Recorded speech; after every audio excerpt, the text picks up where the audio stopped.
All right, everybody, we'll start. It's just over 7:15, so we're right on time here. So I just want to thank everybody for coming out tonight for our second Wilkes-Barre Investors Networking event. We had our first one in September. We had a great time. So there's some familiar repeat faces here, and there's a lot of new people as well. So I just want to really thank you guys for taking some time out of your Friday, especially right before the holiday, to come out. Time is one of the biggest assets you have in your life. So again, we really appreciate you guys coming.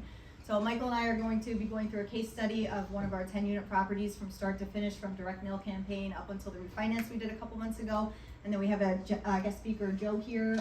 He is going to speak about himself and his company for some private money lending options. Obviously, everybody needs money to close deals, so hopefully somebody can get some information out of him and possibly a partnership. So for those of you who are new and don't know me, myself, I'm Dr. Lindsey Duguet. I'm a full-time emergency medicine physician here at Geisinger, right up the hill. I do this full-time, but as well as doing real estate full-time. My husband and business partner, Michael, he moved here from France about 12 years ago. He was a mechanical engineer by trade. He was actually here on an international work assignment when we met when I was in med school in Philly. He's since given that up, and he's doing a real estate full-time. He has real estate professional status, as well as we both take care of our 3 kids. We have a 5-year-old, a 4-year-old, and our youngest and last one just turned a year old 2 weeks ago. So just a disclaimer, especially the first one that we did, we talked a lot about tax strategies and stuff like that, but if you have any specific financial advice, obviously talk to your CPA, your lawyer. We are not selling anything here tonight. We're doing this because we truly love real estate. We think that meeting people in person is how really deals and relationships are made, so that's why we're here. These are just some pictures for our first event. I know we did a lot of networking here in the first hour. I'm going to talk about 30 minutes, then Joe's going to talk, and then we have the room again till about 10:30. Last time we went out to the bar again afterwards and had more meals, so anybody who's still around later can hang out with us as well. So show of hands, I know we have some people who are on the syndication side, hundreds to even thousands of units, some people, and then there's people that are also brand new here who are here to network and learn about real estate investing. Is there anybody here that has not doesn't own any deals themselves yet? A couple people here. So yeah, so there's more people that have properties than not. So the people that don't, I really encourage you to speak to other people to learn their journey and how you guys can help each other. Real estate is a team sport. It's not just an eye sport, right? So just for our portfolio, Michael and I ourselves 100% solely own 22 places. It's about an hour of where we live. We live in Dallas, PA.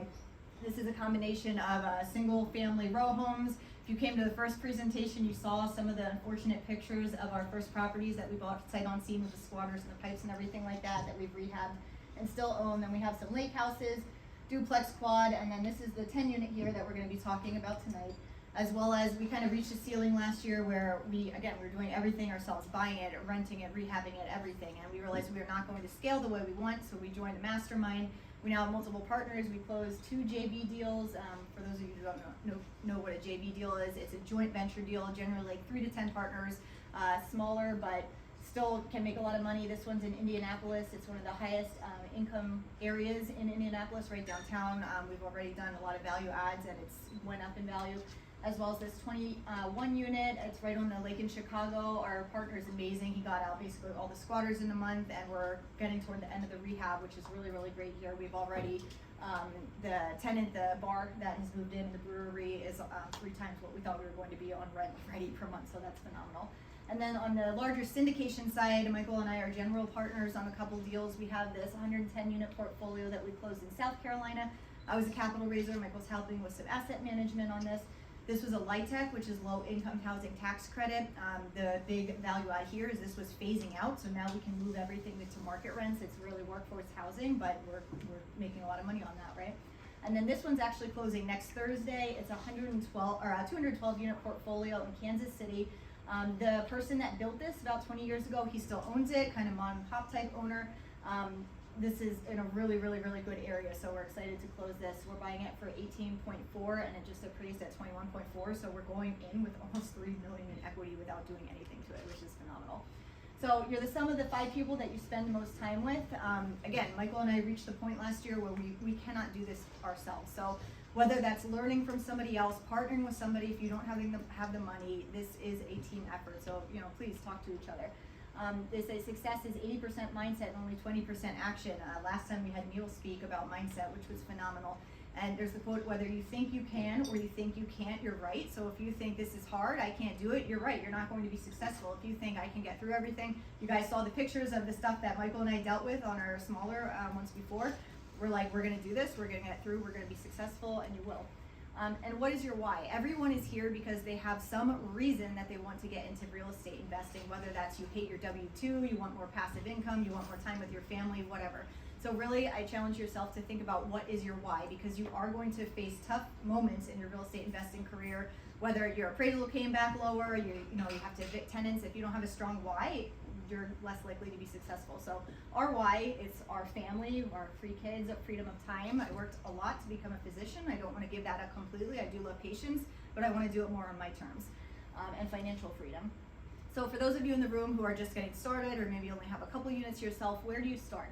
Education, biggerpockets.com. It's free. You can ask questions, you can answer questions. They have free webinars all the time. You can even talk to Brandon Turner himself, on some of these webinars. Podcasts, there are dozens, if not hundreds, of podcasts out there on real estate investing that you can get free education. Rich Dad, Poor Dad, this is a gateway book for a lot of people. This is what Michael and I read that we got into real estate investing. The Burr book, this is how we basically do our properties, whether it's from a single family all the way up to these bigger syndication deals where you buy something undervalued, you do some type of rehab or value add, you rent it out for those higher amounts, you refinance it and repeat the process. Network and meetups, obviously you guys know that, you're here for the meetup, right? Mentorships and masterminds. There are free mentorships. I don't, Michael, you give out a lot of advice, for free and are helping people. You can have paid mentorships. Masterminds. I'm part of a physician-specific syndication mastermind that's for free. We also pay money to be in a higher level at Make It Happen mastermind, which some of our partners are here tonight too, as well as Take Action. You can get analysis paralysis. You can read all the books in the world, but if you're not actually taking some action, you're not going to be successful. So we're going to get into this case study. This is a 10 unit that we own. It's about 10 minutes from here. We got this from a direct mail campaign. We'll walk everybody kind of through the process of how we made our list all the way up to our refinance a couple months ago. So what is direct to seller? A direct to seller, it can be anything from a direct mail campaign, which is how we did this, to directly calling the patient or the people, to text messaging or voice drops. So the way we make lists, there's many ways out there. PropStream.com or Property Finder Online. We use Prop Finder Online. It's $50 a month. It's the exact same thing as PropStream, which is $100 a month. Reonomy is more for commercial. So you can make lists, target with whatever you want, whatever zip code. If you wanted full equity, no equity, whatever you want. Skip tracing. Say you're driving for dollars. You see some dilapidated building. You think, oh, I wonder who owns that. I'm interested in maybe buying it. You write down the address, you go here, familytreenow.com, it's free, type in the address, you can get information about that person. Then once you have that information, you can buy things like launch control. It's a little pricey, it's like $600 a month, there's batch leads.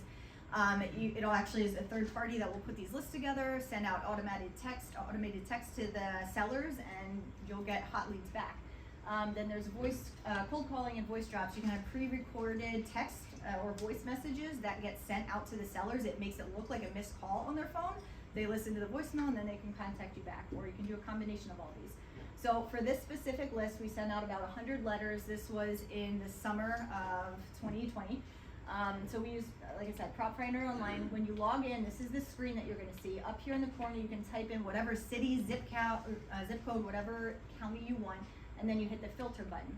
This is the filter options that come up. So this specific campaign that we did, we hit non-owner occupied, occupancy status, it didn't matter because you don't want some single family owner that's just living in the house, right?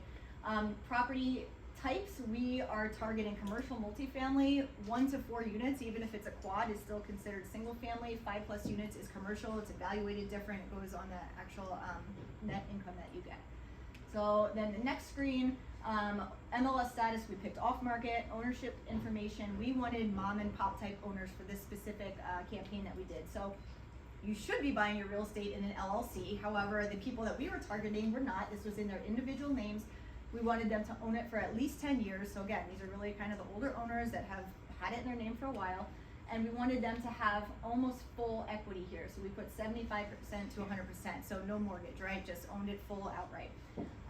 You hit search and then it's gonna bring up all those characteristics for whatever properties you want, and it will, so this one, we're kind of going backwards. So this is literally the list as of 2 days ago for all these properties. So you click the button up here, you hit save, you can save it whatever you want, Wilkes-Barre mom and pop. It's gonna bring you to this list. I like to have it in a nice Excel file. So then you click the button, hit export, and it's gonna literally bring you to this Excel file here, right? So you're gonna have the address of the property you're interested in, the owner's name, again, these are all in their individual name, and then their actual house mailing address. You do not send the letters to the property because it's just gonna go to a tenant. So you literally put in their specific name into their home address so that they get it. This is literally a copy of the letter that I have sent out to people. So, dear Mr. Smith, my name is Lindsay. I'm a local investor in Luzerne County. My husband Michael and I have been looking at additional multifamily options to buy in the area, and your property caught our attention at, we put the address. Don't worry if you're not in a position to sell at this point. This is a no obligation offer. You want to take some of the pressure off them. But if you've thought about selling for any reason, we'd love to be an assistance. You want to be like the person that's helping them, right? How would you feel if you could receive our offer, have the property bought as is, no repairs? A lot of these people, they're underwater. They don't want to deal with fixing up the property themselves. No realtor fees. Sorry for any of the realtors or brokers in the room, but this is part of how we got some of ours. Quick closing, easy transaction. We can buy with cash or even as a lease option or seller financing. One of the syndication deals, the 110 unit, it's through seller financing.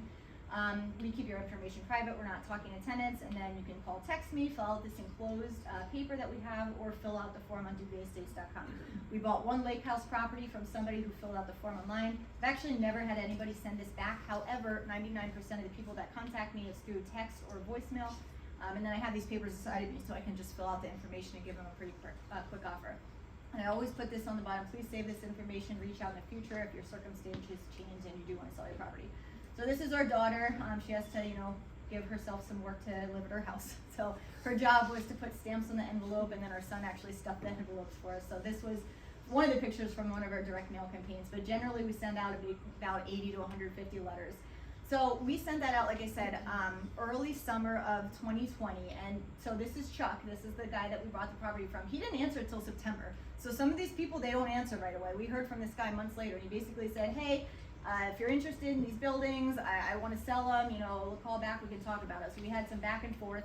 Find their pain point. Ask them, why do you want to sell? Anyone who's actually a motivated seller has a pain point, right? That might be they're going through a divorce. There was a death in their family. This is going to go into probate and they want to sell it. The building's vacant. They're behind on their taxes or mortgages. Something is wrong that they want to sell this. Maybe they're a tired landlord. That was him. That was Chuck. He was 76. He's like, I'm just sick of it. I've owned this building for 25 plus years. I don't want it anymore. Maybe it failed on the MLS. Maybe it was overpriced. They're relocating for a job. Maybe it's a second home. One of the lake houses we got, the guys, they lived in Florida. They're like, look, it's fully furnished. We just don't want to come up anymore. We bought this house fully furnished. Maybe there's just too many repairs. So we looked up the address because, again, we sent a lot out. I'm like, I don't remember which Chuck this was. So it was these two buildings down in Wilkes-Barre. Each of these is 5 units. They're very symmetric here. We went on a property tour. So at the time, 8 of the 10 were livable. 7 of the 10 were rented. They were rented, but they're very outdated. Really kind of brown carpets, just everything's dated here, right? And then the 2 bottom back ones were used as storage units. They were basically full gut job rehabs here. And this is good old little Chuck. So we put together a property packet for him. We tried to get some seller finance. So this ends up being like a 10-page report that we kind of give to the sellers to really go through everything, just so they know we're serious about this. We're not just somebody like throwing some random number out. Like, we are showing them objective numbers in the area, and this is why we're offering what we are. So our offer price to him was $256,000. Our underwriting back then, we still underwrite pretty conservatively, but we were like ultra conservative back then. To be honest, I'm not even sure how we landed some of the deals we did with some of the offers we gave out to these people, but it's good that he took them, right? So this was also in the middle of the pandemic. People were scared of the rent moratorium that was going on. So he was like, oh, I might have people that aren't even gonna pay me rent. So that was his pain. He was old and he was scared. So he sent me a voicemail back. This just shows how, so I don't have a cell phone yet. This was just a voicemail transporting. So he's like, I like it. It's a good deal. Let's go forward. So has anybody heard of or used a tenant estoppel certificate before? Anybody? So this is an interesting piece. If you haven't, I would seriously consider using this in the future. You can have the current owner or a property manager send this out to the tenants. What this does is, before you close, you have the tenant fill out when they moved in, what rent are they paying, how much is being held as a security deposit, is there any repairs that they've asked their landlord to do that hasn't been done, so that after you buy the building, the tenant isn't like, hey, Chuck was holding 4 times my monthly rent and security deposit, where is it? And you're like, he didn't tell me that. So this is objectively, the tenant signs and you have the information going forward. So it's just a kind of piece of information that we like to use. So this was the actual agreement. We got 75% from the bank as a mortgage, which is pretty typical. They want 25% down on most of the commercial stuff. Some rates are even changing now to you need to bring like 30-40% up with the current market conditions. But we asked him to hold 15% seller finance down. Banks want you to have some skin in the game. They're not going to say, sure, we're going to finance 75% and the seller can hold 25%.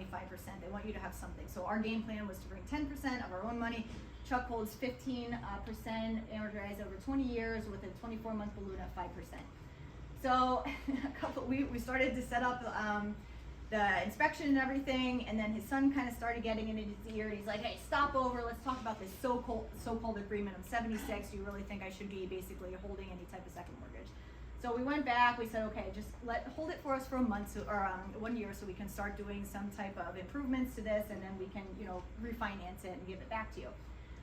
He also didn't want to split any of the closing costs. There were a couple other things that he wanted us to change in the contract. So one of the things through inspection, so we were buying this as is, however, for our own knowledge, we still did an inspection. So these are all costs you need to think about up front, $2,000 inspection. The really major thing that came out is this porch. This porch was the main access for the units, complete safety issue. This thing was like falling apart. So what we did after the inspection is we went back to Chuck and we did something called a retrade. I do not advocate for a retrade. I do not think that this is something you should do. You definitely don't want to become the buyer that is known to get under contract, do an inspection, and then come back and try to negotiate more off the price. However, we didn't have a lot of capital at that time, so we said, hey, can you give us a seller credit at closing to help cover some of the cost of the porch? So he agreed. So we went from $256,000 to $250,000 as our final purchase price. 2 weeks before, he said, my son said, you guys are scammers, you're not real, I am not selling this to you unless you bring 100% of the money up front. I do not want to do any seller finance. Did we have a legally binding contract with him that was signed? Yes. Did I want to go through the court process and risk losing this building? No. So there was two people at work that had told me they were interested in real estate investing. If we ever had a good deal, bring it to them, they could partner with us. So when push come to shove and we said, hey, in 2 weeks, do you want to do this with us for $40,000? Guess who didn't want to do it with us? So now we're like, shit, where are we going to get this money and closing time? So Michael has a menfashion.com dress shirt company. He ended up taking out a loan against his company, and we ended up closing almost exactly 2 years ago today on this property. So just to kind of go backwards now a little bit in the underwriting tools that we had at the beginning were not nearly as advanced as we have now. Even though Michael's an engineer, he kind of coded himself some really good software that was helping us to underwrite. However, this is one of the main guys in our group. Again, I get no commission from this whatsoever. His name's Chris Jackson. He actually lives in Pennsylvania. He has this multifamilyanalyzer.com. It's called Synthesis. It's phenomenal. It's like anything you could possibly think of for underwriting plus some. This works for single family homes all the way up to our very complicated syndication deals where you have LPG split, waterfalls, everything. So it's really good. I think it's like 197 or something like that. For the course. Yeah. Anyway, it's good. There's tons of free underwriting tools out there too. But this is what we are all using now going forward. So again, this method that we did is called the BRRRR method: buy, rehab, rent, refinance, repeat. So there are some things that we can control and some things that are market dependent that we cannot control. So how are buildings evaluated? It's evaluated on commercial, the net operating income, which is your total income minus expenses, included debt service. So your mortgage is not calculated in this. And it's divided by the cap rate, and that gives you what your building should be evaluated for. We can control the net operating income to an extent. You can raise the rents, you can get pet fees, you can do RUBS, you can have tenants, pay their own utilities to increase your net operating income. So this is kind of dependent on us as the buyer. You cannot control the cap rate. The cap rate is completely market dependent. The cap rate changes by town. It can change in the middle of the town. So this is something that's not set by us. Synthesis, again, this is the program that we use. So when you are getting under contract, ask for the T12s. This is the last 12 months expenses from the property. That includes anything from insurance, what they're paying for electric, gas, and everything. Make sure you get the T12s, which anybody active knows to do this, because if you just get the last 3 to 4 months, you could have some big bill that was done in the spring that the seller didn't disclose to you, and now your underwriting is going to be off. So this is a real picture of our first year of owning this property. So remember, those 2 units were offline. We really did nothing with them for the first year. And I had mentioned that 7 of the 10 were rented. Well, this one, Chuck was ever so slowly painting this to get it rent ready. So after we took it over in January, then we were hoping, actually I'll go back a slide, our original projection was to bump these rents $200 to $300. He was significantly under renting them. He was renting them between $5 to $525 essentially. He hasn't raised the rent in years. Again, the guy, it was 100% equity, right? He was making money. He didn't want to scare the tenants, so he was okay with this. We knew we could bump the rents by buying this. So we tested it out, that $200, we rented it like with no issue within a week. So we're like, okay, we have room to go up. If you have something that you've had on market for a month and you still didn't rent it, you're probably overpriced. If it's flying off the market in a day, you can go up in value, right? So the pink is when anything went offline and we started to rehab and we went up. So when we took it over, we were getting about $3,500 a month. By the end of year one, we were at $5,800. This is a lease up. So this is this year, 2022, okay? The prior slide was 21. So in the spring of this year, we started finally going through and rehabbing these units here. They're very nice. I'm gonna show you pictures in a second. So now they're rented out from $1,100 all the way up to $1,200. So we went from $3,500 when we took it over all the way up to $957. So in August of this year is when these two came online. The rents had really been bumped. We followed the Fed very closely, obviously. Real estate, really, like the rates are going up. Now is the time we need to refinance and get our money out. So our average was 823. We underwrote, we were about 12% vacancy. So we'll get to the refinance in a point here. But I don't know, what did you want to say about the rent escalator clause? Did you want to say something? No, so the last two slides, they showed what actually happened in the property for the first 2 years. But really when you're underwrite, you kind of want to have a plan when you're going to have your lease up, when you're going to rehab your apartments to get a good idea of what's going to be your average rent or average income for the whole year.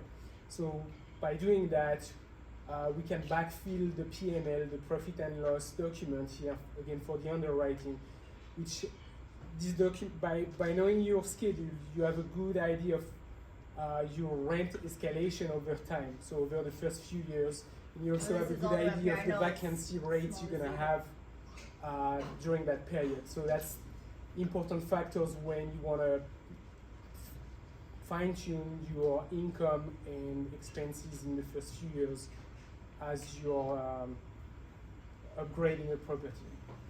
So again, with the underwriting, a lot of things that sometimes even wholesalers, they send us stuff and I'm like, where are you getting your numbers? Where's this, or where's that? They're like, oh, I didn't even know I had to include that. So there's a lot of things that people miss in underwriting. So real estate taxes, this is public knowledge. You can find this out even just by going to Zillow or anything like that. But one thing people don't account for, and not in Wilkes-Barre, but some areas of the country, some towns, they will be reappraised at sale. So say you're buying a building that the guy bought 10 years ago, the valuation's $100,000, and I mean, it won't be $8,000 on that type of building, but say the real estate taxes were $8,000. You buy it now at $1 million, and if you're in a county where it's going to reassess on sale, you're not paying $8,000. You could be paying $20,000, $25,000, and if you didn't account for that, you can be pretty screwed, right?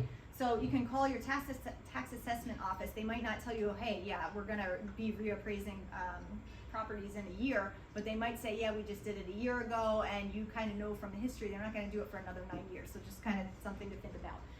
Insurance. Some of these mom and pops, they might not even have it insured, or they have it significantly underinsured.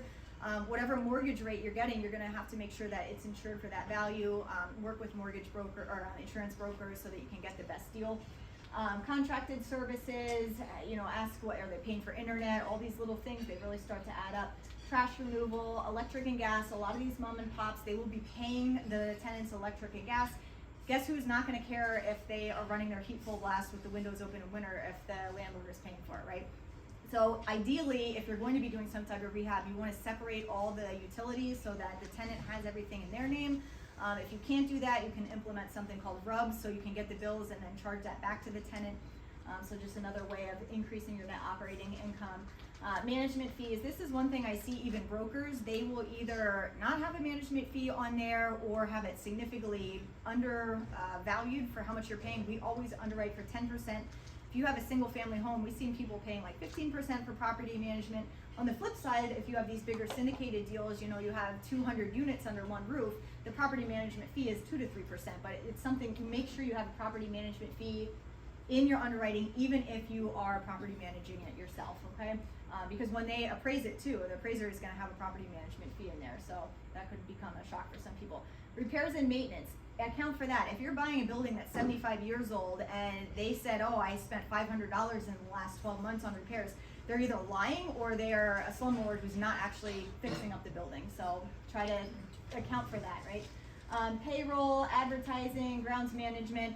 Some of these guys, they're doing their own snow removal. We live in PA. If you have a lot of properties and you're working a W-2, I'm sure not leaving, you know, the ER to go shovel snow or something like that. So you need to account for all this. Pest control, you'll see a picture of my friends in a minute. So, you know, if you have any issues, you need to account for that too. A lot of little things, but a lot of little things that add up money that you need to consider in your underwriting. And one other thing that kind of we learned through this process too, if a tenant has the electric in their name and then they move out and you want to do a rehab, you're going to have to put the electric in your name, and now you're paying for that too for a point in time over the rehab project. So again, just a lot of little things that kind of add up. So when we took over the building, we now said, hey, the building was sold, it's under new management, kind of we sent out our rules and regulations to the new tenants, and we want the people, some of them to move out, but we don't want everybody to move out at the same time. You also don't want to be a dick and like go from $500 rent to market at $900 to $1,000 either. So we sent out this letter saying, hey, if you want to sign a new 1-year lease with us, you'll go from $525 to $625. If you want to do a 6-month, it'll be $650, and if you want to stay month to month, it's $700. So they're thinking, wow, I'm going from $500 to $700, that's a lot. But what then we also do objectively is we go to renometer.com, and this is an actual market analysis of what current rents are for the same 2-bedroom, single bath, and the average is $900. So now they're saying, oh, well, I'm mad it's going up $200, I want to leave, and they're like, well, wait, I'm going to be paying $900 somewhere else. All of a sudden, it doesn't look so bad for them. So once we took over, the first thing, like I said, we did was fix the safety issue, was this back porch. So we had gotten that $6,600 seller kind of credit at close.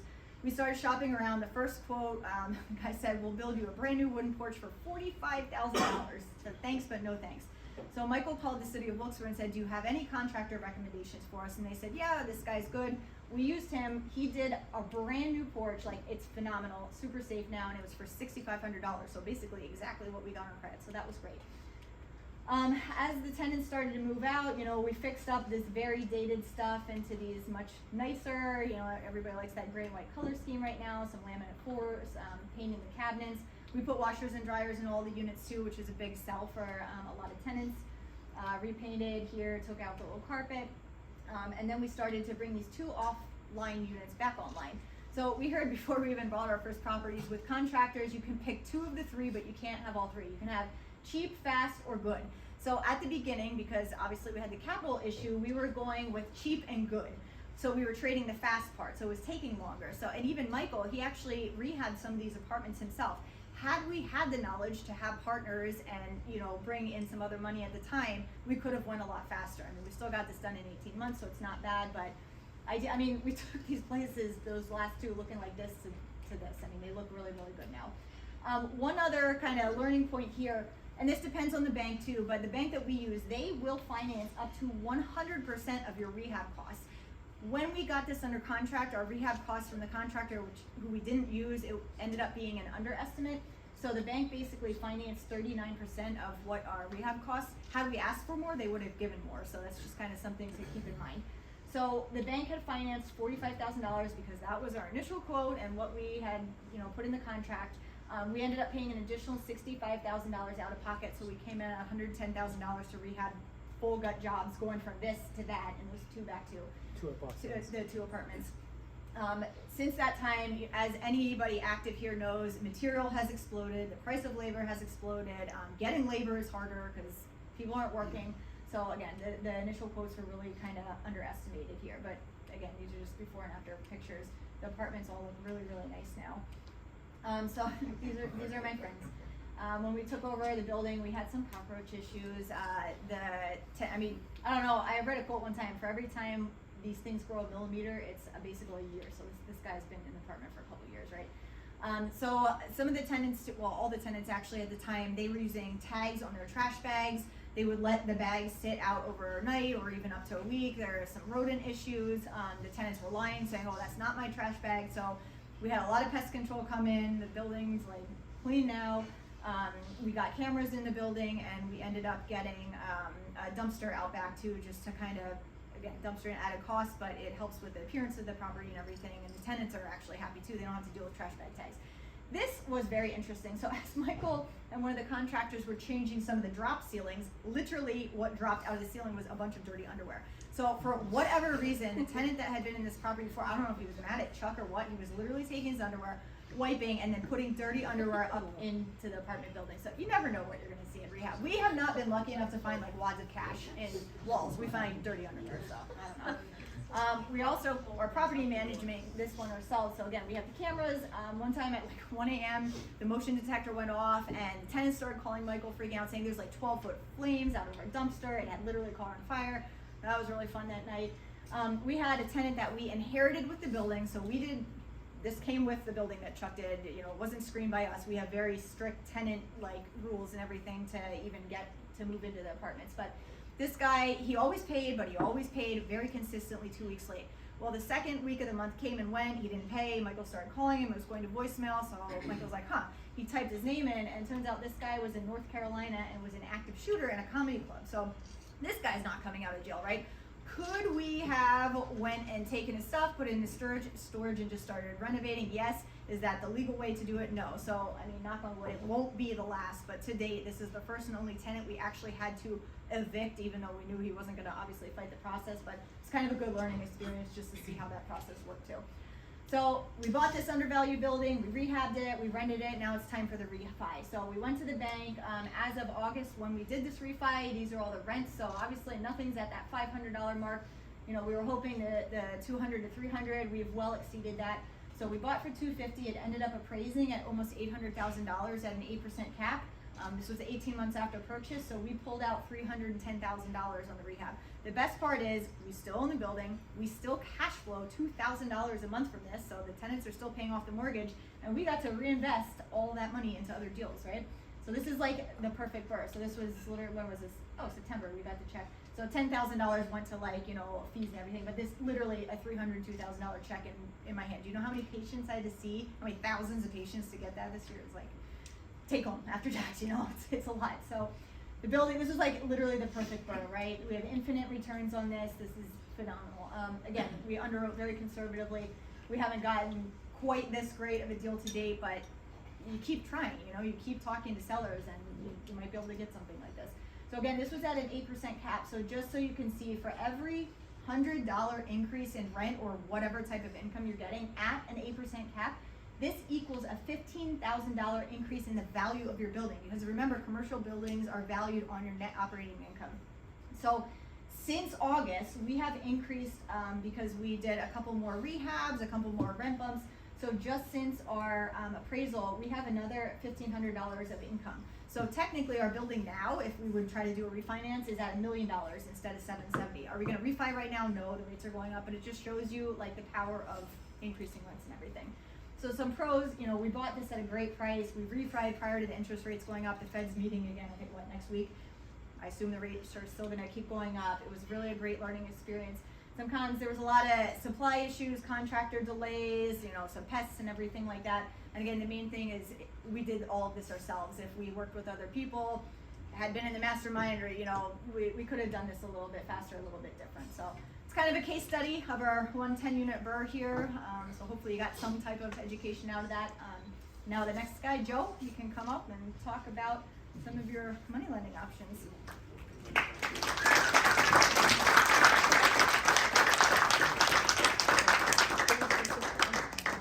Get to his presentation here. About 80 pounds ago.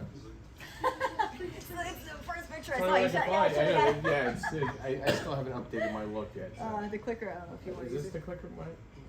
Do you might have to switch over. If not, this forward, back, and then this is the light up button. Which one do you want to start with? My resume. Hang on. See, that's the first page? I have two presentations from you. Let me get my phone real quick. Excuse me 1 second. And I don't need a mic. All right, guys. Well, that was a very impressive presentation, by the way. You all should give an applause to Lindsey again. That was a very good presentation. So, another one. I can't believe the attendance here on a Friday night.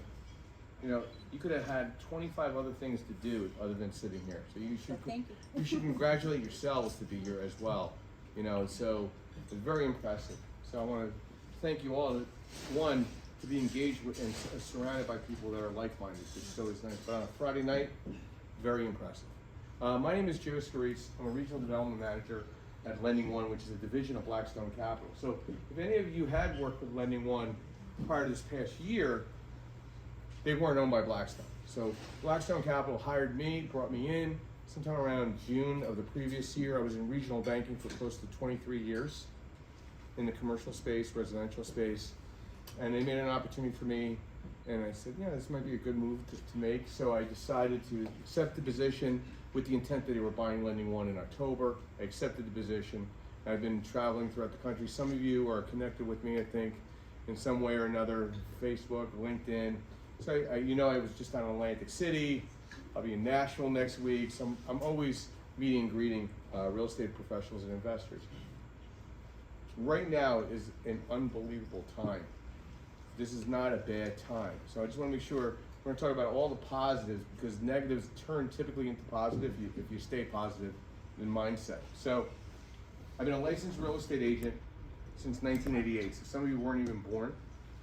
I took the class with my mom. I'm a second generation investor, owner of a portfolio of 96 doors. I've owned close to 400 doors up to 2019. I sold a lot of it off just because I just felt like it. To be honest with you, I wanted to live a better life. I don't need to own 1,000 doors to do well. You know, I like the properties that I own, and it controls very well. Everything's managed out now by a management company. I babysit the babysitter, which is always nice. God bless you. But I've been licensed for close to 35 years now. I've been investing since '94 myself personally. Mortgage lending since 2001. I'm a former CPA. I worked for the state of New Jersey as a forensic auditor for 10 years coming out of college. I did the CPA to satisfy Dad.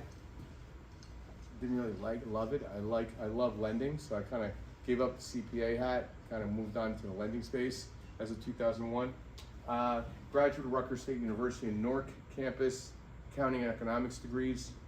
And I'm a CE instructor now in 5 or 6 states. I think I'm just getting approved in Maryland. So I teach continuing education for real estate agents to understand lending fundamentals in a group of states. That's going to be expanding due to Blackstone. And I teach part-time, I don't know if it's not up here now, at Temple University at the real estate school. So I want to try to skip some of this stuff here. First, I want to talk about traditional lending. I know you can touch probably on traditional lending. You probably went through a local bank or credit union for that. So, you know, when it comes to traditional lending pros, okay, controlled local business is always good. They know your market. They understand what you're looking at. They can come out and take a look at it. They'll cut the ribbon when they do the closing and hand you the $302,000 check. It's a nice relationship, but sometimes they're out of money. They have ceilings, they have caps, they have restrictions. It's a local relationship. So don't ever turn away the local relationship to the local banks or credit unions. Big banks like TDs, Wells Fargo's, Bank of America's, they have zero interest in what we're talking about here this evening, okay? Just wanna make sure you understand. Big box bank, small bank, you wanna look at the small banks. Credit unions, savings, and loan type of environments. People that you can go in, meet them at a Chamber of Commerce event, those type of opportunities, that's a relationship. Smaller loan amounts, this is a market where the values just haven't matured yet. You know, the average loan, the value of a home in this area, single family is 100 grand. That's a low barrier of entry. But it's not appealing to more the national level lenders such as Lending One, Kiavi, Finance of America, I could name them all, you know, Lima. We're all in the same, we all hang out at lunch at various trade shows. So it's not like there's a magic well somewhere that you don't know where these lenders are. So, and then there's flexibility when you're working with the traditional lenders. So I want to make sure you know, I'm not here to tell you I'm the only game in town. I'm here to tell you that there's options to grow and scale and have them all in your support staff, okay? Hard money. I know there's probably, everybody knows a hard money lender here, or they think they know a hard money lender, or whoever they think they are. But sometimes it's somebody's self-directed IRA, maybe it's their insurance policy, they use it from an infinite banking position. So I am personally a hard money lender for my own money. So I leverage my whole life policy, insurance policy, because I had to sell a lot of my properties off. So I flushed it through my whole life policy. I have 2 of them, and I use it like a checkbook. So my money comes very cheap, but I charge a nice margin on my own money. So if I don't have an option through my direct private lending space, obviously hard money options are good. One advantage is the loan process is quick. If I like the deal and I like you, I'm going to move on the deal. I'm not as concerned on credit because I like the deal. Maybe I'm thinking predatory. Maybe I'm thinking, hey, if they screw up, I get the property. Because the way that I structure it, it's not going to be much of a foreclosure process. I'm going to own your property pretty quick. So there's some net cons to this too as well. If you don't pay me back, I don't send the Hells Angels or the make-believe mafia. I send my attorney. They're much more dangerous in these days and times. Okay, so I will get my property, or your property, which will be mine. Okay, so you better buy right and evaluate correctly when it comes to hard money and leveraging debt to rehabilitate a property, whether it's the BRRRR strategy, buy, renovate, rent, refinance, and redeal. When I started back in 92, 94, it was called Common Sense. Bigger Pockets wasn't around yet. Those guys weren't even born. So BRRRR, the acronym came around over the past decade due to Bigger Pockets. So, are we concerned about receiving am I really concerned? No, I'm gonna back in the payment maybe I'll escrow some money in the deal. Somebody's in trouble. Like I had a business friend that had a 32 unit in Elizabeth. He didn't pay his taxes, but there was a little more to his credit drop below 600, so I'm sure they ran his credit without telling him, like a soft pull as part of the bank relationship. They called a note on the guy. He only owned like $700,000. The place is worth like $4 million. Calls me up, hey Joe, I need this. I said, well, why are you a 580 credit score? Then the real truth came out. I looked at the credit report. I said, listen, I'm going to give you an extra 100 grand. You're going to fix your credit. Okay? I'm going to buffer it in the loan. I'm going to put the interest payments in. You're going to give me a payment for 12 months. Okay? Once the minute you hit 680, I want to refinance you out. And if you don't, I'm going to own your property. It's a real simple process. Thankfully, he fixed his credit, and I didn't have to own his property. I wanted to. Okay? But that's how a hard money lender thinks. So you got to don't think they're your friend. They want your property, okay? They only can look at the individual property, not the whole big picture. You understand? So if your credit's crap, fix your credit. I don't care about your story. I don't watch soap operas, nor do I need yours. So if it's a 600 score, get it to a 680 or above. That's gonna make you bankable and financeable in the lending space anywhere. Fair? Good. Any questions so far?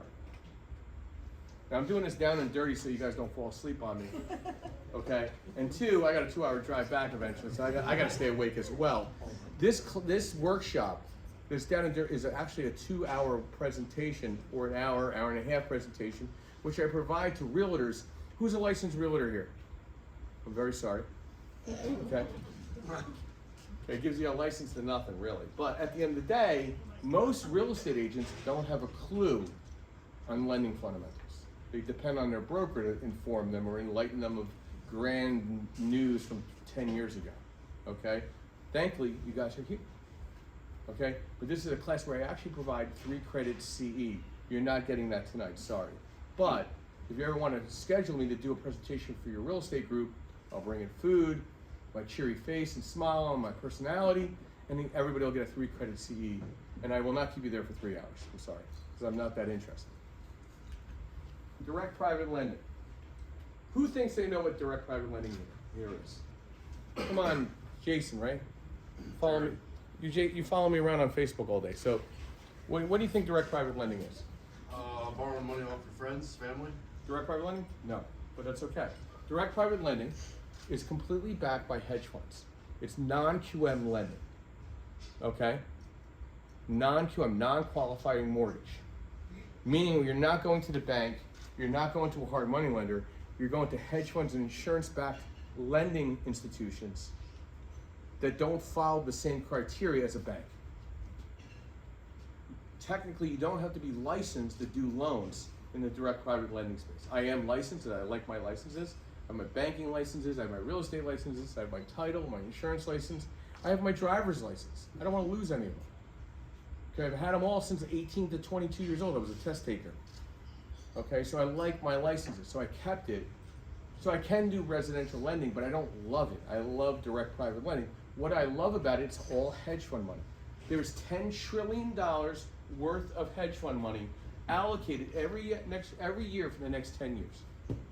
That's for now for 10 years. Hold your thought for 1 second. So that is what we're talking about tonight. All the things that I went around and introduced myself to almost every single person here and asked little questions to see what you guys were. I was actually I was quizzing you guys to see what your resumes were like. So you're all 1 through 4, 5 plus 20 type of environment. Some of you guys are 300 units over this guy. He'll have a bald head like me very soon.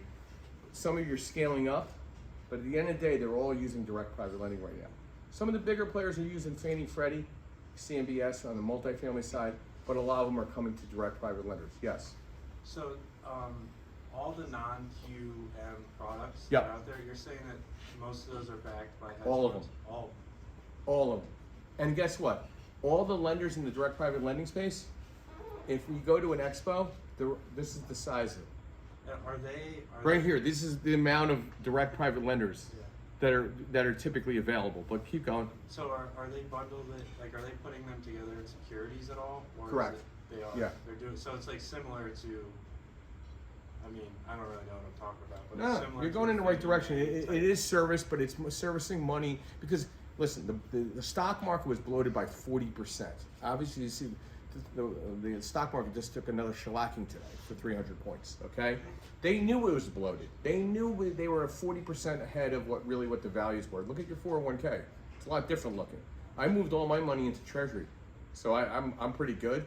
I know what my return on my investment is. So I pulled all my money out of my 401k because I knew. I went to a meeting last year, which was an event called the American Association of Private Lenders. The guy put an analysis up there, and I'm like, oh my God, my money's in a lot of this stuff. I got to get this crap out of here. What are you, crazy? So I moved it all into Treasury. So I'm safe. Thank God I'm making my 4.5 to 5% on my money. I'm good. I'm safe. Didn't lose a penny.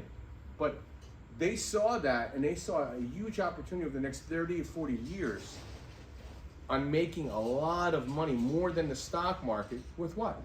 Real estate. So they created their own industry. They literally went right down the middle, hard money to the right, traditional lender to the left. Does that make sense? Now there's multiple lanes of lending, but these are the three core: hard money, direct private lending, and traditional lending.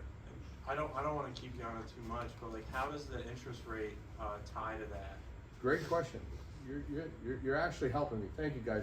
None of you are asking any questions. I like this kid. All right.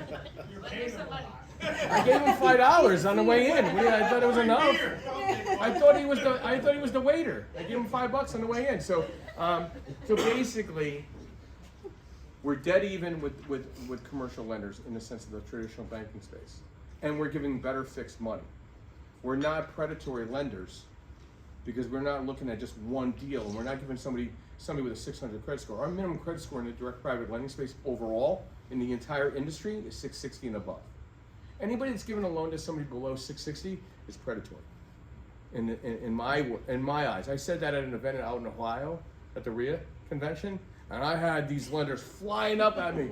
I give loans to people with 600 score. I said, so do you know what the statistics of foreclosure on somebody that has a 600 credit score? Well, that doesn't really matter. I said, do you know the statistic? Would you like to know? Do you care? Do you sleep at night? Do you care that you're screwing your clients over? Well, that's not my. Then they went away. It's over 50% foreclosure rate when the credit score is below 660. Fact. I'm going to give you some facts. 47% of your rental properties 3 years ago were bought by homeowners. Why do you think there's a lack of rental inventory? Why do you think from last year to this year, in discussions at some of the top shelf trade expos, everybody's talking about the 30-year fixed. Now everybody's talking about build to rent. Blackstone is not buying all these one-off bank REOs, guys. They're leaving it for us. The one-offs, the REOs as they trickle out over the next 12 to 18 months, they're for us to grab. Okay? Don't worry, Big Back, Blackstone, and BlackRock are not buying up one-offs, bank REOs. They already bought all the tapes that were out there. in whole. Okay? Are there disgruntled landlords bailing out of some of the some of the cities throughout the country with big portfolios? Absolutely. If you like Marxism, go to Philly. You know, you like a little communism, go to Chicago, knock yourself out. Okay? All right? So, if you follow, who's the young guys I told about following the migration reports? Raise your hand. Penske, U-Haul. Why aren't you reviewing migration reports to identify where you should be buying next, or where should you not be buying next? Do we all know the 10 top cities in migration were in Florida? I wouldn't buy there. Everybody else is there. David Lindahl, Anthony Chera, I know all of them. They're all the mastermind circles, I got it. I know it all. That's fine. Don't follow the migration. Learn from the migration reports. 6 are in Texas. Everybody else is in Texas too. But 2 were in Wisconsin. Does anybody know the 2 cities in Wisconsin? Madison and Milwaukee. Why? Everybody's getting the hell out of Chicago. Any way possible, they're getting out. So those are good long-term rental markets. Yes? Sure. If the Penske and the U-Haul data isn't worth your while. It is worth your while. But I mean, you don't want to be where everybody's like looking at. Exactly, but you have to learn from other people. So then what's the other layer of data that would be more useful? You ready? Realty Track, House Canary, Yardi, Shandon Economics. A little slower? Shandon Economics, Yardi, Yes, sir. House Canary, Realty Track, Data Tree, CoStar. I have all that software, by the way. Okay? So if you need statistics, if you need data, just email it. I'll provide you whatever you need. You need top 10 here, top 5 here, suggested markets based on barrier of entry, what you're looking for, whether it's single family through 4 family. The job of a direct private lender is to know data, to be a physical calculator, okay, and to understand your numbers. I like how you broke down your cap rate evaluation. I have all those worksheets. I'll give them all away for free. You don't have to take a class. And I'll take 15 to 20 minutes, 30 minutes with everybody here in the room and go over each one of the spreadsheets so you become a much smarter investor when you walk away from our conversation. Fair? Yes. Okay. So I'm skipping around here. So what does direct private lending focus on? We don't do restaurants, we don't do hotels, we don't do owner-occupied. Okay? There's other type of lenders that do that. Owner-occupied and commercial is SBA. I know plenty of good SBA lenders. You need one? I'll introduce you. It's not what I don't do it. Why? I don't. I know what I do. This is what I do. I'm very specific. And a direct private lender should be very specific in what their intentions. They know their lane. Okay? I don't do warehousing. I don't do industrial. I just don't do them. Okay? I know what I do. I'm 1 to 5,000. I have 0 ceilings. I don't have a cap like local banks do. Again, capped at $4 million. You'll find out real quick, all of a sudden they can't lend you anymore when you're at like $1 million or $2 million. Oh, you're kind of like at our mandatory loan amount to an individual client. Or the hard money lender's out of money right now. Like you'll hear those different stories, okay? Blackstone, just imagine a quarter going into a well and never hits the bottom. You ever hear FU money? That's what I work in right now. It's kind of crazy. I mean, it's just money being, and you know, a lot of you, I kept asking a lot of you guys what kind of events you're going to.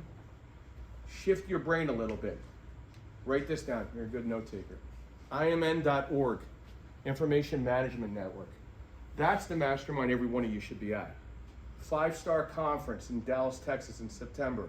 The largest bank REO asset manager conference convention in the country. Defaultpro.org. Okay, there's nobody selling anything at the back of the room. They're providing pure content, 30-second old information of what's going on in the real market. Do you understand what I'm saying? You're gonna walk out with real estate muscle, confidence and competence. And if you need more events to go to, you always can email me, I'll send you one I'm going to. I'm always going somewhere to advance my knowledge because I wanna go into a room and I wanna feel like the most confident individual in the room. Okay, if you hang out with 5 smart people, you're going to be the 6th. You hang out with 5 millionaires, you're going to become the 6th. You hang out with 5 idiots, you are the 6th. Fair?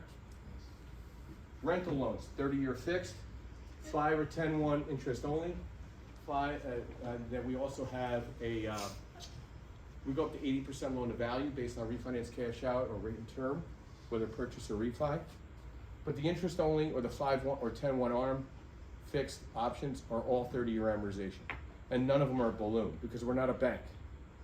We're a hedge fund. So all hedge funds provide 30-year term money, okay, or 30-year amortization money, where a bank is really more of a 15 or 20 or 25-year amortization because they can't have their money extended out that long. And they're typically an ARM product. So in the multifamily space, I offer 30-year fixed money in the multifamily space. So in 5 years, if the rate goes up to 10%, you gotta know where to go. You're gonna either have to bring more money to the table or you're gonna have to sell off the asset, right? And that's what's gonna happen by the end of the third quarter of next year. You're gonna see more turnkey multifamily properties hitting the market because of poor syndication underwriting. Okay, that's a fact. Giving you another fact to look out for, okay? Fix and flip loans. Direct private lenders can go up to 90% loan to cost on purchase and 100% loan to cost on renovation, typically at 70% LTV based on after repair value. They just cut that back from 75% LTV based on after repair value.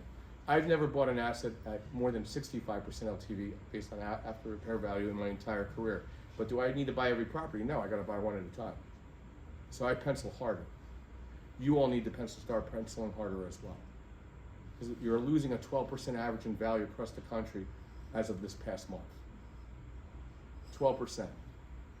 That's just a starting point, by the way. Fix to rent, your BRRRR strategy. We're one of the only lenders left that do a full streamline fix to rent from beginning of renovation to a stabilized environment.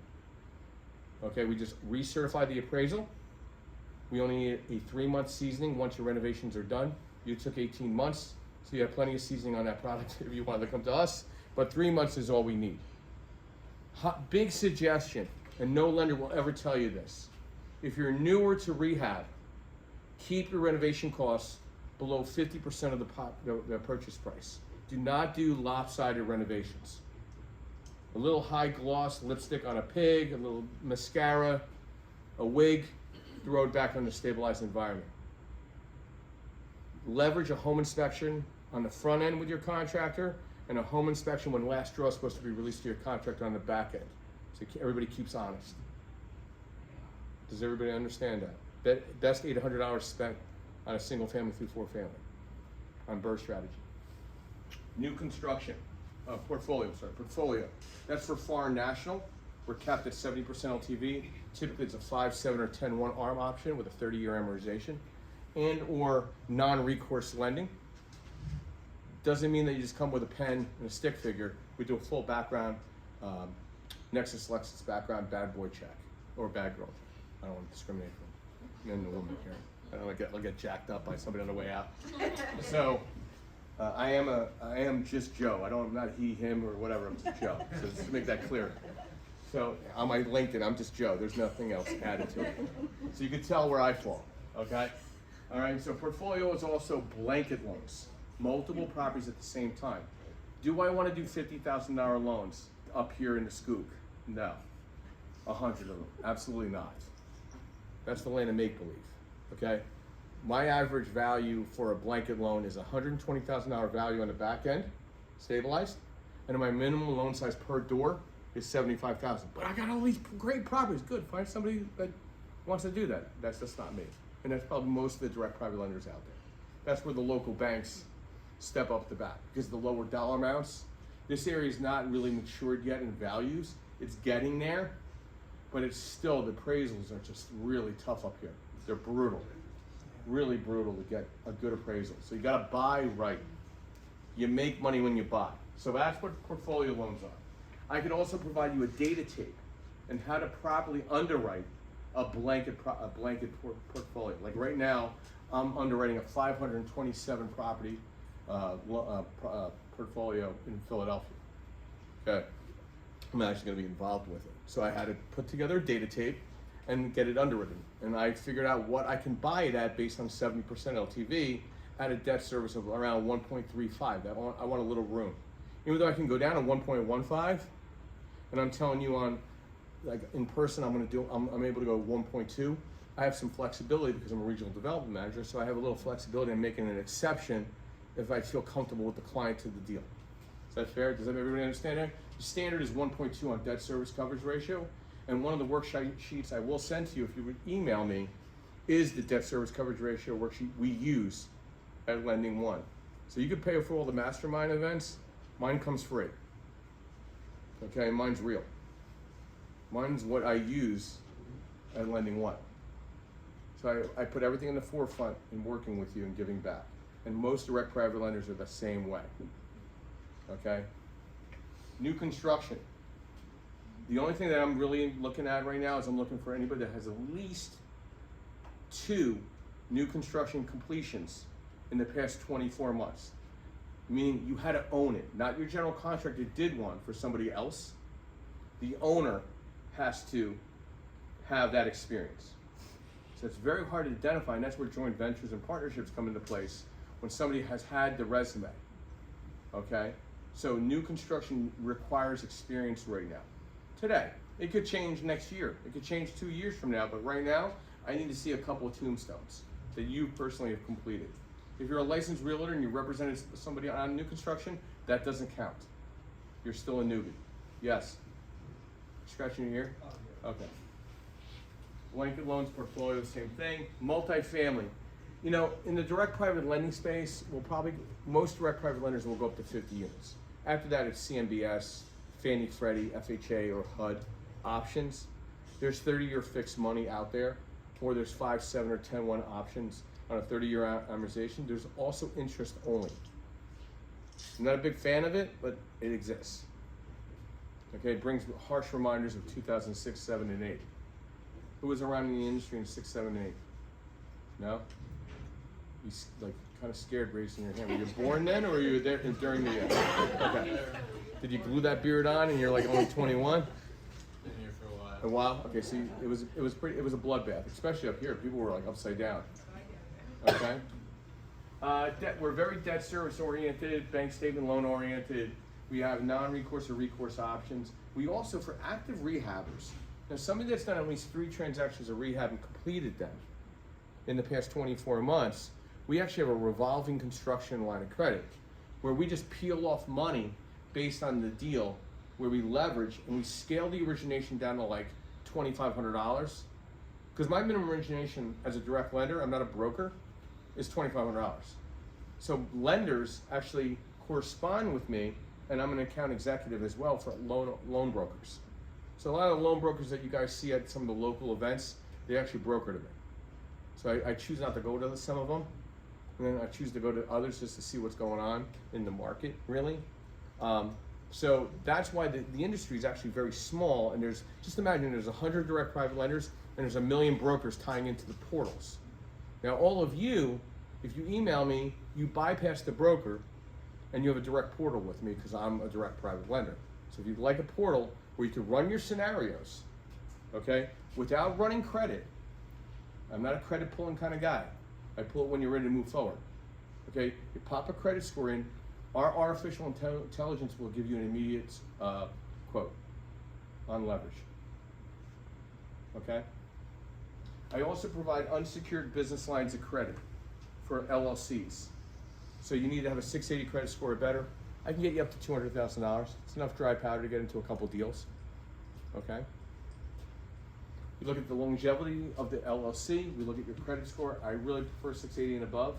I really like 700 and above. If you have filed business returns, it makes it more compelling and I get you more money. That takes about 30 days. It costs about $5,000 to set up, one-time cost. Joe, I have a But that's the question. cost of making money, yes. What's the interest rate on that? Joe? Prime plus 1 through 5. I'm sorry, what? So prime plus 1 through 5. Prime plus one, okay. Through 5 it fluctuates, and then you only pay on what you use. Yeah, of course. So like my wife, she owns a wellness center and a school for massage therapy in one of my buildings. And I was done donating money toward the company. You know, I love my wife, but you know, the business has to support itself, you know what I mean? So I said, hon, you know, it's time to let that business and your business partner step up the bat, you know what I mean? Like I can't be the Bank of Joe, you know what I mean? So even though I love buying a holistic type of items for myself, because I was talking to some people here, I don't know if anybody, I told a couple, I'm a stroke survivor. So I was very unhealthy. I was 360 pounds, I'm 210. And I buy all kinds of toys of holistic measures to keep myself extremely healthy and very clear, clear.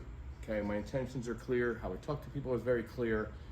I'm here really just because Mike reached out to me. I met these two once in the Poconos, right? During COVID, and they remembered me. I guess it was that memorable, okay? So I just felt, if I say I do it, I'm gonna be here. I'm gonna be here and help you and hopefully be part of your support staff. Keep your support staff tight. You don't need a ton of friends. This business is not deserving of a lot of friends. Keep your support staff tight.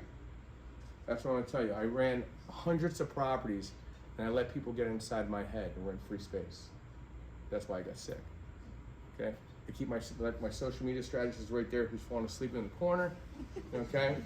Very good, what he does, makes me look like I'm everywhere around, busy with pictures and video and all kinds of other things, but I'm very tight in what I do. I own 96 doors, I owned 400 doors when I got sick, so I now do more private lending, like personal hard money, and I work for Blackstone, and I just manage out my other properties. I don't have any kids, so no, I'm not looking to adopt anybody, okay? I am starting to buy again, so I'm dipping my toe back in the pond, buying a couple. I bought kind of a half a block down the shore. My shore is Atlantic City Ventnor now. It used to be Seaside Heights, but you get married and the wife dictates where your new shore points are. So I'm buying some properties down in the Ventnor area, identifying some markets down there. Be very concerned about short-term rentals. They're taking a shellacking right now, okay? So the experience is no longer cost-effective. If you want to look up a good article on Bloomberg about short-term rentals, you'll find out real quick. I'd be careful. The market rent will always be the turtle that beats the hare. There is no shortcut in success. One point I'd like to have for anybody that's owning multifamily property, something I learned a long time ago from my uncle, I pay on behalf of my tenants their renter's insurance. I have not gotten a cancellation policy on renter's insurance in over 25 years because they actually pay through the lease on my behalf on the renter's insurance. But I paid for them and I take the expense and I get the deduction as well. And it's a great cost seg piece as well if you could start learning about cost segregation. So I pay the renter's insurance on behalf of the tenant. So when they set my stove on fire, or their stove, because it's their stove at that point, because they don't know that the broiler is a broiler, not a shelf. They put gloves in there and set the broiler on fire in the gloves. So they're like, oh my God, I'm really sorry about your stove. I said, don't worry, it's your stove. And you're paying for it through your renter's insurance. Oh, and by the way, because I'm the insurance guy at some of the buildings. By the way, you know that insurance that you're paying, the prepaid, the renter's insurance, it went from $25 to $50. Your rent's going up. I'll let your owner know. I'm like, oh, okay. They don't even know what they're paying. They're just paying it anyway. It's only happened to me twice. It's two ladies that most women don't know how to cook anymore, so they don't know that there's a broiler in the bottom of the stove. What are you gonna do? You know, I had an instructional process teaching this young lady how to cook on a stove. So, what, Mike, you do all the cooking? You wear the apron? Yeah. He's here in some restaurants in France. He's definitely. I was trained at the Windows of the World in New York as a fine dining server. So I worked with some really good French chefs. So trust me, I'm sure you could throw it down, julienne some vegetables up, and make it all look real nice. Any questions on the market? I mean, I am an owner. I'm transactional. I'm a hard money lender. I am a traditional lender by license, but I'm a direct private lender for one of the largest asset-based lenders in the country. I mean, do you have any questions on the market? Also, one other thing, I run a podcast on Clubhouse every Saturday morning, 8 a.m. Eastern Standard Time sharp till about 9:30, depending on if I'm in a good mood or bad mood with the people in the room. We average about 300 people throughout the country. It's called Creative Burst Strategies. And on Sunday mornings at 9:30 a.m. Eastern Standard Time, 9:30 to 11. And again, another 300 to 400 people throughout the country. And we're actually having a Clubhouse weekend with Realty 411, which is a national publication, which I invited Lindsey to come and speak. Hopefully she'll decide, because I need a couple of women in the group. It can't be a good old boys club. We're going to be holding it at the Marriott at Navy Yard the April 1st weekend. So Friday night's gonna be a big clubhouse, really 411 happy hour down to South Philly. April 1, we're gonna have educational presenters throughout the day, plus clubhouse influencers throughout the country coming in to Philadelphia. And then Sunday, we're doing a rehab construction tour throughout the city of Philadelphia. Bring your gun. Drop the cannolis, take the gun. Or drop the gun, take the cannolis.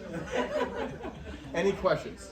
I try to do this down and dirty, make it a little funny, have a little fun with it, kind of give you an idea of what the lending criteria looks like. Are you scratching your head or raising your hand? Still scratching? You got dandruff? What's going on? Okay. You got a question now? Okay. I have a question. Sure, go ahead. So earlier you spoke about the third quarter of 2023, Mm-hmm. those turnkey multifamily properties that people financed and purchased improperly are going to be coming due. Well, I don't want to call it improperly. When you have one smart guy in the syndication and everybody's not as smart, that's stupid. How do you identify those properties? You identify them by seeing when they bought them. There's data out there that you could identify multifamily properties being acquired, the acquisition date. So you just go back. Are you going back? I'd go if I was going to go after large multifamily, which I'm not interested in going after, but I'd go by zip code of interest, and I'd go at multifamily, and I'd see the acquisition date. Okay, and I'd go no more than 5 years ago. I'd say even 3 to 4. Actually, I'd go 2 years ago. You know why? Because this past February, we had a 300 basis point shift in the rates. Yeah. So it could have been January of this year that closed. Okay, anybody that took a 3-year arm or 5-year arm is screwed. Yes. Unless they go do a capital call, and if they don't get the money back from their investors, because they're not going to. Some of these people put $50,000. They only $50,000 they had. Maybe it was a pledge fund. I'm very familiar with syndication attorneys, so I know all the different type of fund setups. So say it's the last $5,000 to their name. I have one guy asking for $5,000 on a pledge fund.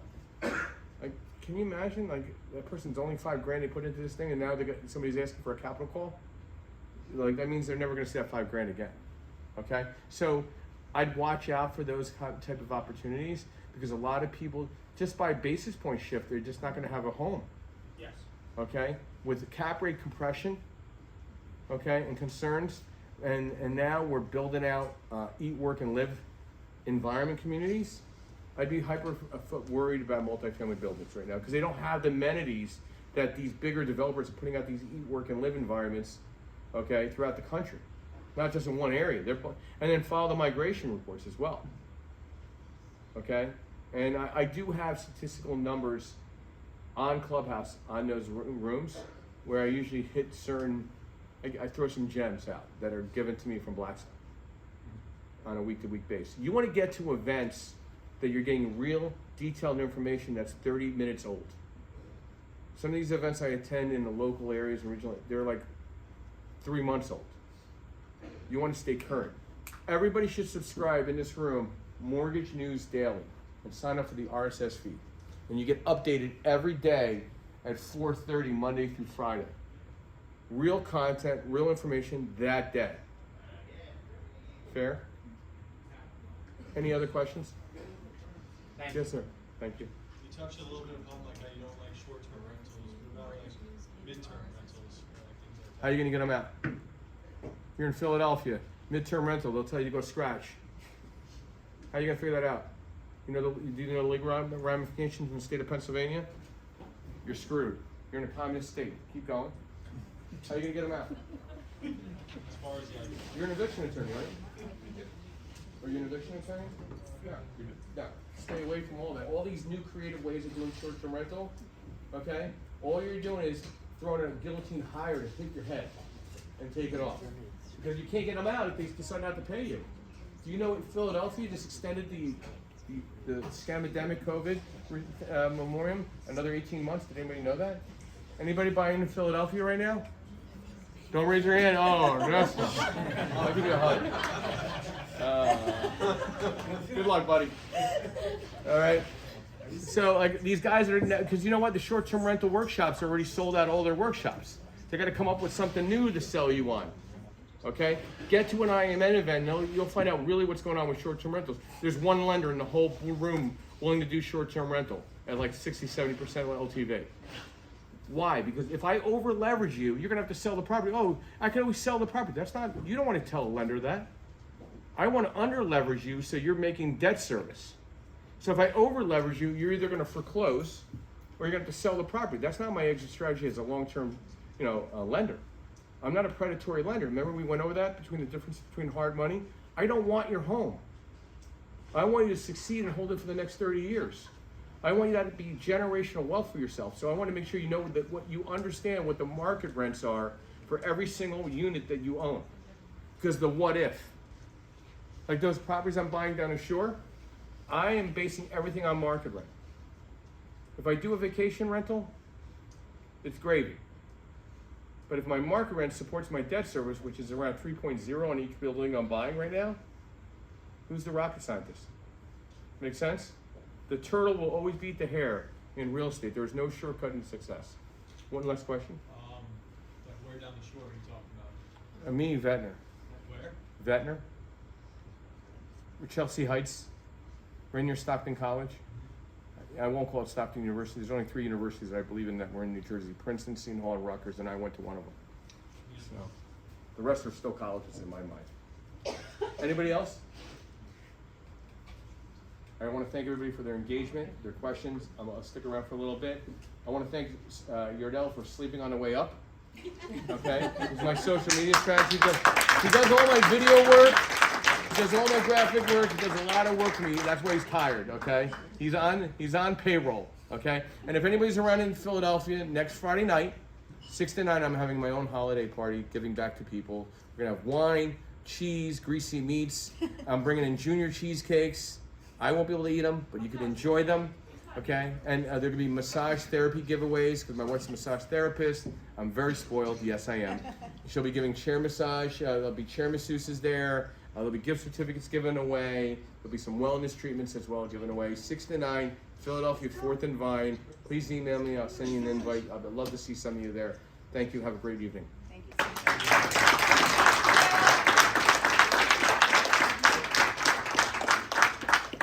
All right, well, I'm sorry my party doesn't have masseuses and all that kind of stuff, but.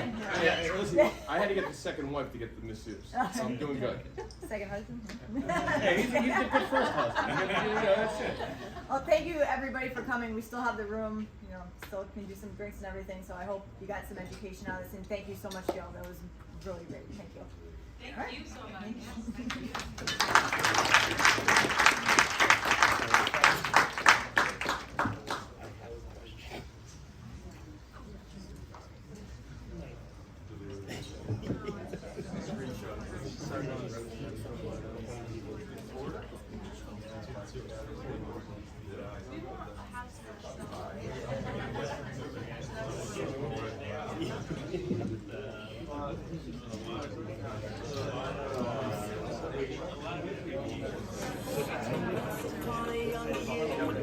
Shadows disappear.